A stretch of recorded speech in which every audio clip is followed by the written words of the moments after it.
Jesse Foster welcomes you to Father Nation, where other dads illuminate your path to become a better father.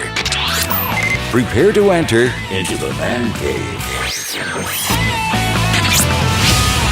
I'm the editor of GameCritics.com. I've been there for about 15 years. I have one son who is 13, and I have another son who's 5. And do they play video games? Oh, yeah, totally.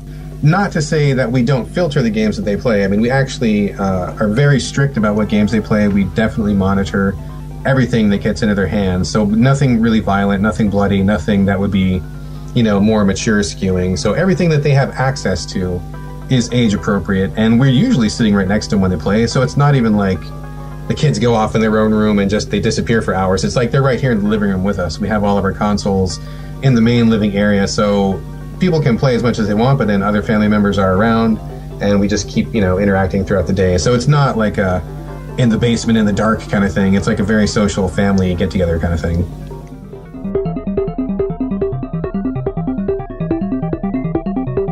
When my son first started brushing his teeth, I don't know, he was like 2 or whatever, however old he was when he had enough teeth to actually brush, he would stand in front of the sink, and we had this little drain in the sink just to catch whatever fell down the drain. And for whatever reason, he was really fascinated with that. And I'd be sitting there trying to brush his teeth and just get it done, because it's usually the end of the night, everybody's getting tired, it's getting close to bedtime. And he would just be so drawn to that little drain in the sink, he would shoot his hand down there and grab it out, and then he would just play with it while I'm trying to brush his teeth. And for whatever reason, I found it really frustrating. I think it's probably a combination of I was just, wanting to move on to something else, and I was tired, and let's just get this done. Why do you keep messing with the drain? And it really started to bug me, and it was becoming kind of like an issue.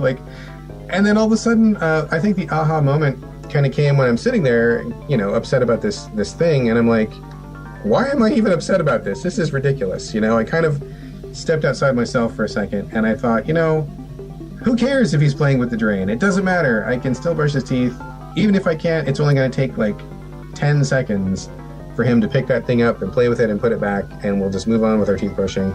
And I think from that point forward, it really kind of flipped a switch where I really try to take time to think about something. What is he doing? Is this irritating me? Why is it irritating me? Is it something I can let go of? Is it really important to make a big deal about? Or should I, just not worry about it? And I think that taking those few moments and really thinking about what you're doing is a great part of parenting. And I think that was one of my big aha moments that I remember quite often. When you have kids and when you become a father, you have to really understand that it's not just like, I'm going to have my regular life plus a kid. It's like your entire life is going to change, and pretty much everything that you do and who you are and what you're into and how you spend your time, if you're doing it properly, is going to be about your kids. Now, I'm not saying that to the point of where you're, running yourself into the ground and you're not taking care of yourself and all that stuff. Not to an extreme, but I'm talking about, you turn off the football game to go spend some time with your kids if that's what you want, if that's what they want to do, or you plan some family time, or you don't go out drinking with the buddies one night and you read books at home or something like that. You really got to focus on the kids if you have kids, because if you don't want to spend time with them and don't want to take care of them, then what did you have them for?